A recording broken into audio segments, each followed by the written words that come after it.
Mesdames et messieurs, bonjour et bienvenue dans cette nouvelle édition de la rédaction. Voici les titres de ce dimanche 20 décembre 2015. Le président de la République, Ismaïl Omar Guelleh, a reçu ce matin le représentant des Nations Unies en Somalie pour une visite d'adieu.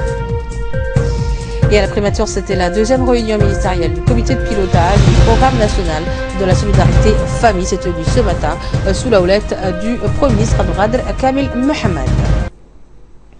Bonjour. Le président de la République, son Excellence Ismaïl Omar Guelleh, a reçu ce matin au palais présidentiel M. Nicolas Kay, représentant du secrétaire des Nations Unies en Somalie. À terme de sa mission, ce dernier n'a pas manqué de féliciter le président de la République pour l'appui constant et ses efforts déployés pour la reconstruction et la stabilisation de la Somalie aux côtés des forces des Nations Unies à Djibouti qui participent, comme d'autres pays de la région, avec l'envoi de 2 bataillons au sein de la force africaine Amisom à Beledweyne. Rappelons que Nicolas Kay est à Djibouti pour la 3e fois. Dans une interview qu'il nous a accordée, M. Nicolas Kay nous a fait part de ses impressions et nous a donné des précisions quant à l'objectif de la rencontre avec le chef de l'État djiboutien. Voici d'ailleurs ses propos. Au revoir au fin de mon mission. Donc c'était une occasion de féliciter le président de Djibouti pour tout l'appui de Djibouti pour la reconstruction dans le secteur sécuritaire et aussi politique du pays. Et c'était simplement ça, parce que je vais finir mon travail le fin de ce mois, et c'était pour la troisième fois que je suis ici, parce que le Djibouti, c'est un partenaire très important dans toute la coopération internationale pour aider nos amis, les Somaliens, à reconstruire le pays. Et pour sa part, le ministre des Affaires étrangères et de la coopération internationale, Mahmoud Ali Youssouf, a salué les efforts entrepris par les Nations Unies aux côtés des forces de la MISOM pour la stabilisation de ce pays frère qu'est la Somalie. On l'écoute. Il faut d'abord savoir que Nicolas Kay est le représentant du secrétaire général des Nations Unies en Somalie. Il a mené cette mission pendant 2 ans et demi. Et pendant cette période, beaucoup de choses ont évolué en Somalie. Le processus politique fait des progrès tangibles sur le terrain. Aujourd'hui, le fédéralisme est en marche.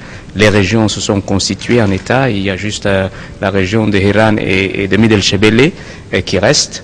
Bien entendu, il y a des échéances électorales très importantes en 2016. Les efforts que Nicolas Kay a déployés aujourd'hui nous permettent d'envisager l'avenir de la Somalie avec beaucoup plus de visibilité. À côté de ce processus politique qui est en marche, il y a la question sécuritaire qui reste un défi majeur. Vous savez que notre pays participe énormément à la stabilisation de la Somalie à travers ces 2 bataillons à Beledweyne. Et Beledweyne est une région très difficile de par sa taille et surtout des problèmes internes claniques qui existent. Et je crois que Djibouti continuera à faire des efforts afin de contribuer à la stabilisation de la Somalie. Nicolas Kay est venu remercier le chef de l'État pour les efforts que notre pays entreprend en faveur de la Somalie. Et le chef de l'État a beaucoup apprécié également le rôle joué par le représentant du secrétaire général des Nations Unies pendant cette période qu'il a passée aux côtés de nos voisins somaliens. Et l'avenir est, je dirais, radieux pour ce pays. Nous pensons que la Somalie a aujourd'hui les moyens de sortir définitivement de cette crise. Il y a bien entendu quelques défis très difficiles. C'est de faire en sorte que ce processus politique arrive, je dirais, à maturation. C'est-à-dire parvenir à faire un recensement et ensuite organiser des élections libres et transparentes. Et cela prendra certainement un peu de temps, mais je crois que 2016 et 2017 seront des années charnières et nous allons continuer à travailler, Djibouti, les Nations Unies et les autres pays de la région, à continuer à préserver la paix et la stabilité dans ce pays voisin.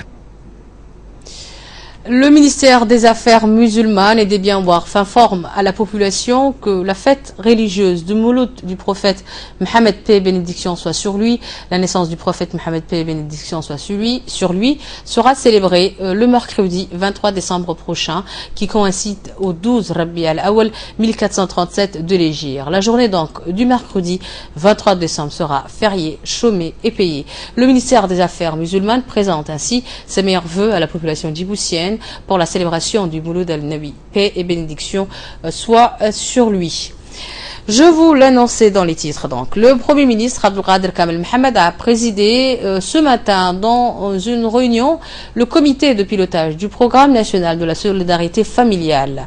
L'objectif de cette réunion du comité de pilotage était de présenter l'état d'avancement du programme national de la solidarité et réparation des bénéficiaires du programme par commune et sous-préfecture. L'ordre du jour de cette réunion était aussi de présenter les mesures d'accompagnement, de mécanismes de gestion de plaintes. Cette deuxième réunion du comité de pilotage qui s'est tenue dans la salle de réunion de la primature a vu la participation du Premier ministre Abdelkader Kamel Mohamed, du secrétaire d'État à la solidarité Zahra Youssouf Rayad, du ministre du Travail Abdel Hussein Ahmed, du ministre de l'Environnement Mohamed Moussa Ibrahim Balala, le ministre du Budget Bouda Ahmed Roble, le ministre des Finances Ilyas Moussa Dawal ainsi que le commissaire au plan Amara Ali Saïd. Écoutons là-dessus les propos du Premier ministre. Interministériel. Et je voudrais que dans chaque département ministériel concerné, qu'il y ait une équipe qui est dédiée pour la mise en place de ce transfert monétaire. Des équipes qui travaillent avec le département de la solidarité, avec l'équipe qui a fait l'identification des ménages, avec l'équipe qui ont travaillé depuis 6 mois. Cette équipe doit avoir des correspondants dans chaque département ministériel concerné. C'est-à-dire, il y a le ministère de la Santé, le ministère de l'Éducation nationale, le ministère de la promotion de la femme, le ministère du Travail, il y a beaucoup de ministères de l'Environnement. Tous ces gens-là doivent mettre en place une équipe qui vont être le correspondant de l'équipe du PNCF. De son côté, la secrétaire d'État à la solidarité Madame Zahra Youssouf Rayad, nous a expliqué à son tour l'ordre du jour de cette réunion ainsi que le détail sur le programme national de la solidarité familiale. On l'écoute. Ce que je souhaitais dire ici, c'est que cette réunion est une réunion de concertation avec l'ensemble des membres du gouvernement parce que ce premier programme de transfert monétaire, je dois le rappeler ici, est un programme qui est entièrement financé par le budget de l'État et c'est une grande première dans notre pays. C'est un programme qui a été voulu et qui est soutenu par le président de la République pour qu'on puisse toucher directement les pauvres au cœur de leurs problèmes socio-économiques. Donc c'est un programme qui est destiné aussi bien aux ruraux qu'aux Djiboutiens qui habitent en milieu urbain. Le transfert monétaire qu'ils recevront sera un transfert trimestriel de 18 000 francs et ils seront aussi accompagnés sur des thématiques, sensibilisés sur des thématiques telles que la santé, mère-enfant, la nutrition de l'enfant et le suivi de l'éducation des enfants. Il y a aussi un troisième programme d'accompagnement qui est dans le PNSF. Il s'agit de développer des activités génératrices de revenus pour les bénéficiaires et de développer des opportunités d'emploi pour les jeunes qui se trouvent dans les familles bénéficiaires du programme. Donc, ça veut dire qu'une fois que la famille a reçu le transfert, elle doit suivre des séances de sensibilisation organisées par l'UNFD sur la santé et l'éducation. Elle doit également profiter d'un programme de développement d'opportunités. Si c'est une femme, il y aura des campagnes d'alphabétisation que l'UNFD va mettre en place. Et aussi, on va l'aider sur le microcrédit. Elle va avoir accès à un microcrédit. Si c'est un jeune qui a besoin d'être formé, nous allons travailler avec le ministère de l'Éducation nationale pour qu'il puisse avoir une formation professionnelle et demain aller sur le marché du travail. Toutes ces mesures d'accompagnement, le Premier ministre l'a rappelé, c'est pour qu'on puisse avoir des résultats positifs sur la réduction de la pauvreté. Et donc ce programme de transfert monétaire, c'est un levier pour que chaque ministère accompagne le programme vers le bien-être de la population la plus vulnérable de notre pays.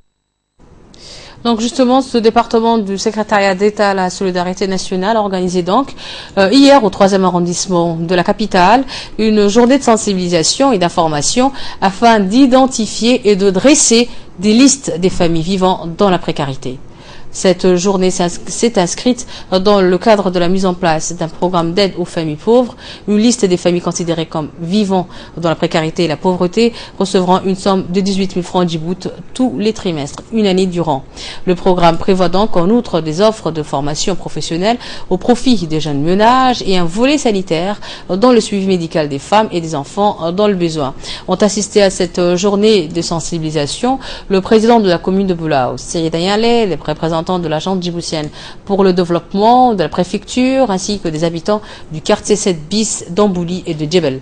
Des représentants du secrétariat d'État à la solidarité nationale mèneront donc des actions similaires dans d'autres quartiers de la capitale. Vous allez recevoir ces images, vous allez avoir ces images dans nos prochaines éditions, Inch'Allah. Le ministre de la Santé, Dr Qasim Issa Ousmane, accompagné d'une forte délégation de son département, s'est rendu hier dans la région de l'Unité. Lors de sa visite dans la région de l'Unité, il a visité le bloc opératoire du centre hospitalier de Dikil. Il s'est par ailleurs entretenu avec les notables de la région qu'il a formé de l'ouverture prochaine d'un bloc opératoire, de la construction de 2 autres postes de santé à Bandara et à Galafi, de la formation des médecins en acte de césarienne pour réaliser des accouchements sur place et éviter qu'il n'y ait plus de femmes enceintes à transférer vers la capitale. Que l'hôpital régional construit à El Sabié, qui est une région proche de Dikil, accueillera également tous les malades des 2 régions du sud du pays. Enfin, le ministre de la Santé, Dr Qasim Issa Ousmane, a exhorté la population de cette ville de Dikil à voter pour le candidat du développement, de la paix et de la cohésion sociale pour l'avenir de notre pays et celui de nos enfants. Vous aurez également les images de cette information dans nos prochaines éditions.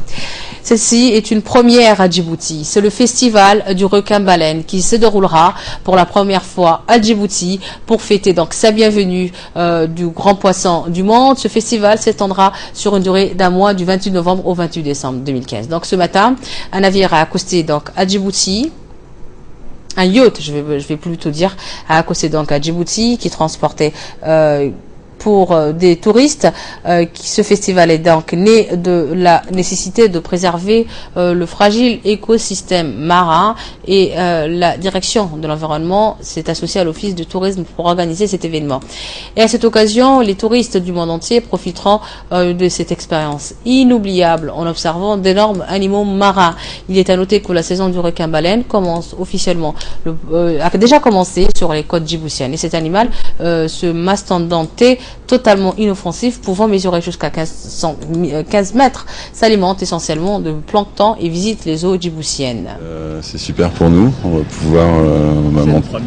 C'est une première, avec un bateau comme ça, comme le disait Dewitt, avec un pavillon djiboutien. On est fiers d'avoir ça dans votre beau pays, que j'aime beaucoup. Je suis très content d'être parmi vous. Merci à tous d'être avec nous aujourd'hui pour cette double cérémonie en fait. Cérémonie pour le lancement du premier festival requin-baleine de Djibouti et cérémonie aussi pour l'arrivée de ce très beau bateau à Djibouti, entièrement équipé pour la plongée sous-marine et qui offrira à tous ceux qui veulent découvrir les merveilles de Djibouti des conditions de plongée extraordinaires. Nous avons un outil de premier plan, nous avons un personnel très compétent. Je pense qu'aujourd'hui, nous pouvons, sur la scène internationale, jouer un rôle de première place. C'était le directeur général de l'Office national du tourisme de Djibouti, M. Mohamed Abdullahi Waïs. 3 années déjà d'existence. C'est la bibliothèque municipale qui a donc célébré hier le 3e anniversaire de sa création. Cette cérémonie s'est déroulée sous le haut patronage de la mairie de Djibouti. La célébration de cette journée a vu la participation du maire adjoint de la capitale, Hussein Kamil Ayad, le directeur de la bibliothèque municipale, Megha Ahmed Mahmoud, et des utilisateurs de cette bibliothèque. Cet anniversaire a été marqué par la présentation des danses traditionnelles et quelques sketchs.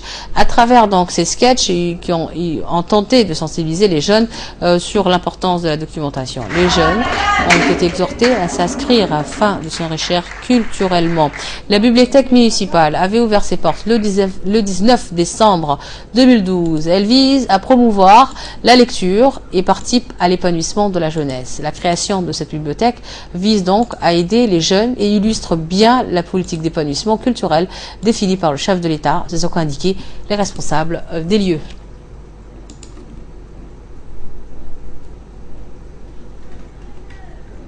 La bibliothèque municipale d'El-Vid Djibouti s'est dotée à l'initiative du président de la République, son Excellence Ismaïl Omar Guelleh, a réussi entièrement à prendre en main sa vocation. Comme vous le savez,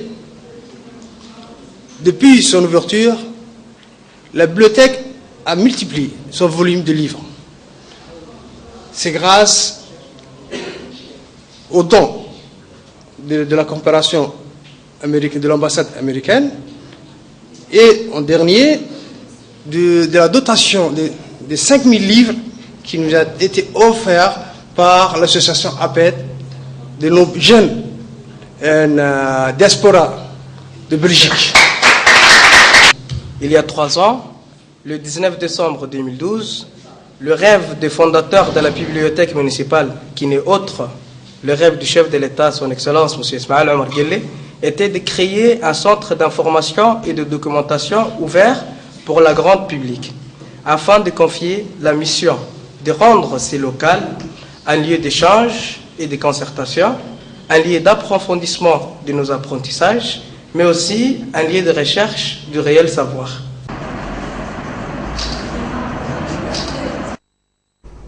Dans le cadre de la célébration de la Semaine nationale de l'assurance maladie universelle, le personnel de la Caisse nationale de sécurité sociale, la CNSS, ont fait preuve ce matin de solidarité et de dévouement en faisant un don de sang aujourd'hui même au centre de la CNSS. Ces personnes qui ont donné volontairement leur sang sont estimé à une trentaine de personnes ont assisté à cette cérémonie de don de sang au CNSS. Les responsables de cette institution, à savoir la directrice de la CNSS, Madame Hana Farahassoub et son adjoint, ainsi que le personnel de la Caisse nationale de la sécurité sociale. Rappelons que cette journée s'inscrit dans le cadre de la Semaine nationale de l'assurance maladie universelle, qui aura comme point d'orgue la tenue d'un forum qui se tiendra donc au Palais du Peuple sous l'égide du ministre du Travail demain matin, Inch'Allah. Et à Dikil, nous repartons dans le sud du pays. À Dikil s'est déroulé vendredi dernier une journée de nettoyage et d'assainissement. Cette action a été prise à l'initiative de l'association dénommée Gerger. Le quartier Harrou a bénéficié de cette action de nettoyage et d'assainissement.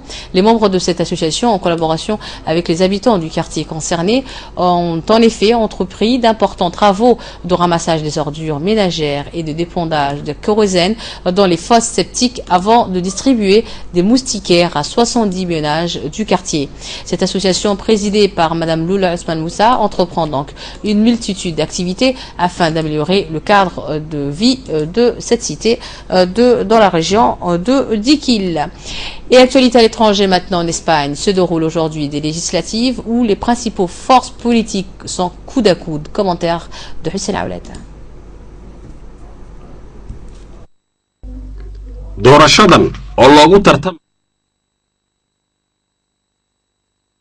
Le vote reste plus ouvert que jamais ce dimanche où se tiennent des législatives en Espagne.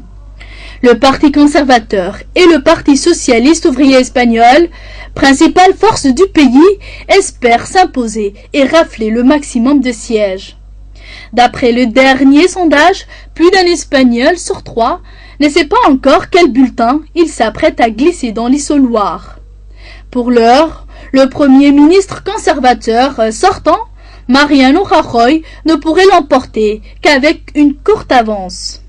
Pas assez, a priori, pour disposer d'une véritable majorité et gouverner le coup des franches. Le candidat socialiste Pedro Sánchez pourrait arriver en deuxième position.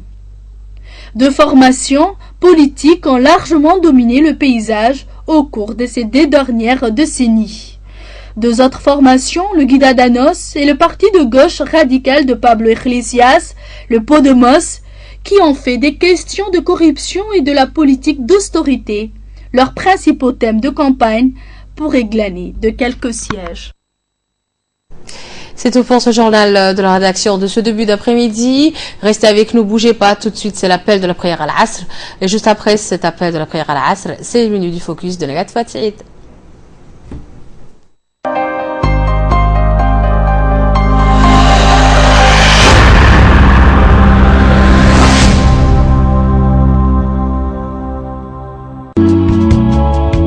La société djiboutienne de commerce SDC Group, votre distributeur des produits cosmétiques et alimentaires, vous dévoile toutes les gammes de produits de grandes marques dont elle dispose l'exclusivité comme Détol.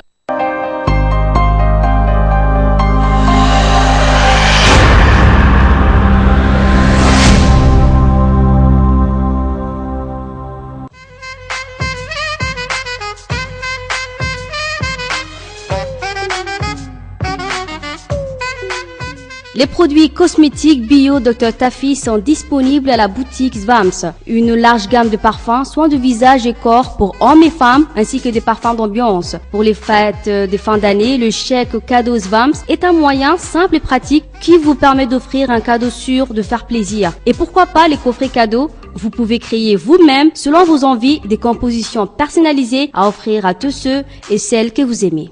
Profitez de la promotion de 30% sur tous les articles jusqu'au 31 décembre 2015.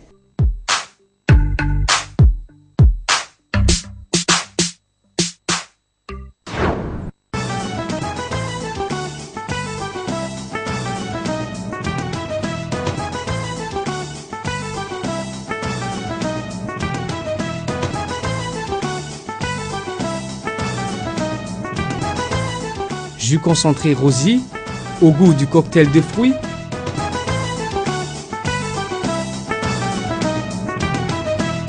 Le lait concentré rosé pour le thé et la pâtisserie.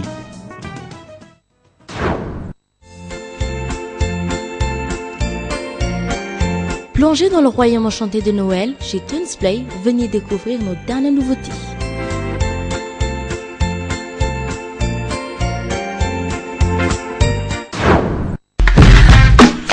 Promotion spéciale fin d'année du 20 octobre jusqu'au 31 décembre à Marie Automotive. Grand déstockage de fin d'année au magasin des pièces détachées. Remise de 30 à 70% sur toute la gamme Toyota, Renault, Ford, Piaggio, Yamaha.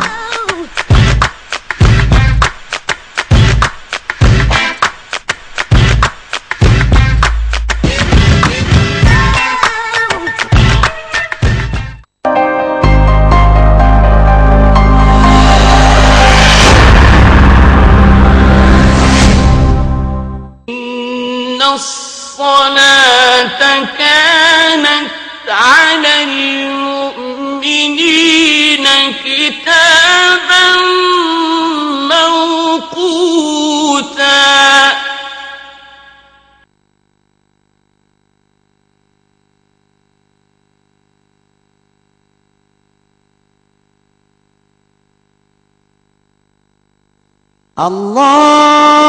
الله أكبر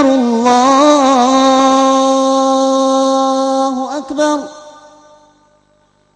الله أكبر الله أكبر أشهد أن لا إله إلا الله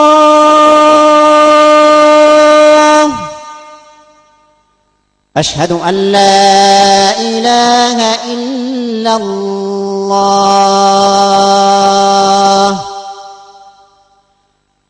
أشهد أن محمدا رسول الله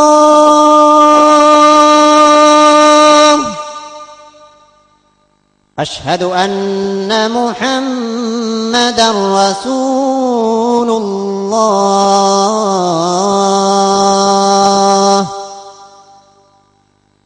حي على الصلاة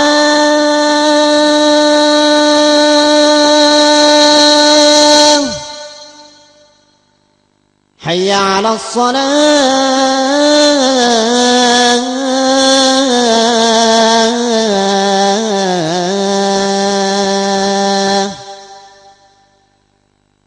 حي على الفلاح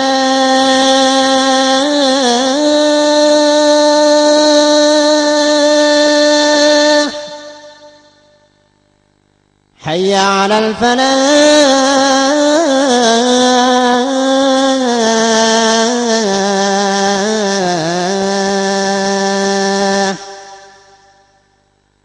الله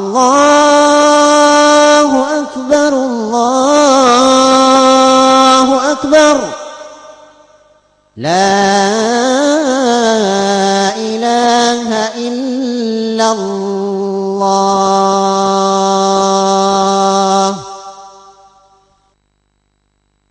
اللهم رب هذه الدعوة التامة والصلاة القائمة آت سيدنا محمدا الوسيلة والفضيلة وابعثه اللهم مقاما محمودا الذي وعدته إنك لا تخلف الميعاد.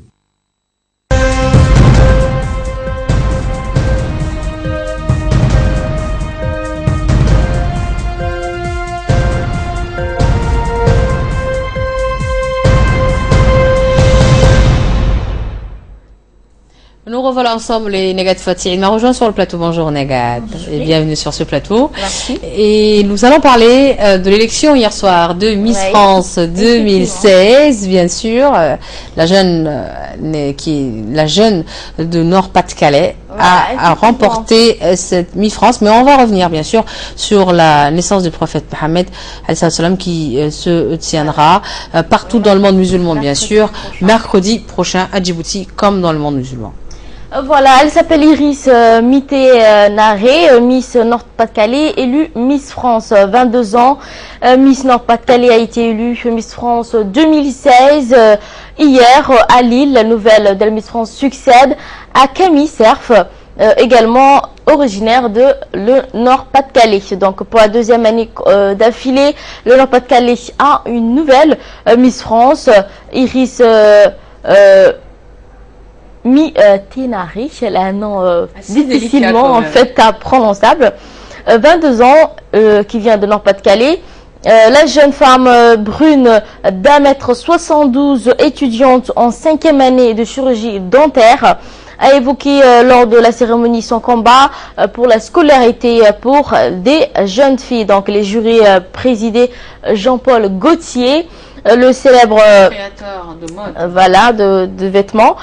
Elle a été en fait choisie parmi 31 prétendantes âgées de 18 à 24 ans, départagées par les téléspectateurs et un jury présidé par le couturier Jean-Paul Gaultier et composé de chanteurs Patrick Fiori et Kenji Girac, le jeune chanteur. Un nouveau chanteur, de la chanteuse Ogune et de la du rugbyman Frédéric Michalak, voilà, effectivement. Ce 69e concours Miss France retransmis depuis le Zénith de Lille sur TF1 en fait a été présenté pour la 21e année de suite par l'animateur Jean-Pierre Foucault.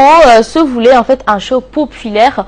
Tous les jeunes filles d'ailleurs l'ont suivi, mais très chic. La soirée a été splendide, dois-je dire. Bien sûr, et il faut dire aussi que Miss Monde 2016 a été également désignée hier soir, Negad, et c'est une Espagnole qui l'a remportée cette fois. Effectivement, oui, c'est une Espagnole en fait, originaire hier également. Une belle blonde. Bien sûr. Très belle blonde. Et nous allons parler de quoi maintenant, Negad? Qu'est-ce que tu nous as préparé? Et dans la page culture, je vais parler du Moulid Al-Nabi qu'on fêtera mercredi prochain. À Djibouti, comme partout dans le monde. Comme partout dans le monde. À la date du 12 du Rabi'a al-Awwal, en fait 3e mois de l'année musulmane. Cette fête est aujourd'hui en fait célébrée par bon nombre de communautés musulmanes dans ce monde, aussi bien sunnites que chiites. Donc elle ne fait pas partie des deux fêtes religieuses authentiques, mais elle est partagée partout dans le monde. Bien sûr, et elle sera célébrée, bien sûr, chers téléspectateurs, mardi matin, sous la présidence du président de la République à la Corniche, où tous les imams, bien sûr, et tous les prêcheurs des mosquées de la capitale sont invités à cette grande cérémonie pour la célébration de la naissance de notre prophète Mohammed. Paix, bénédiction soit sur lui. Et Negat, pour refermer ce focus, nous allons parler d'un animal assez surprenant qui vit depuis 200 ans dans les fonds marins en Chine. Voilà. Une salamandre vieille de 200 ans a été découverte en Chine par un pêcheur local. Le spécimen très rare vivait dans une grotte. Un pêcheur l'a retrouvé dans le centre de la Chine, a marché sur quelque chose de mou et visqueux par hasard. Donc il venait de découvrir une salamandre vieille de 200 ans. L'animal nocturne de 1m40 pour 52 kilos a été retrouvé dans une grotte malade. Elle a été ensuite rapatriée vers la terre ferme pour être soignée. Bien sûr, en Chine, vu que c'est un pays assez qui a beaucoup de vécu, de civilisation, voilà, on va très tout vieille, voir. en fait. Très vieille civilisation, bien sûr. Donc, chaque jour, on découvre beaucoup de choses dans leur grotte. Chinoise. Voilà. Merci Negad pour ce focus assez surprenant aujourd'hui. Tu nous as fait découvrir la salamandre qui vit depuis 200 ans. Je te retrouverai peut-être demain pour un nouveau focus. Et je vous retrouve également demain à partir de 11h dans la matinée. Ce soir, c'est le grand rendez-vous avec Asma Bakar, bien sûr, et Ali Abdillahi pour un nouveau journal de la rédaction. Je remercie au passage toutes les équipes techniques et rédactionnelles qui ont réalisé ce bulletin d'information. Au plaisir de vous retrouver sur Télé Djibouti, bien sûr. Bye bye.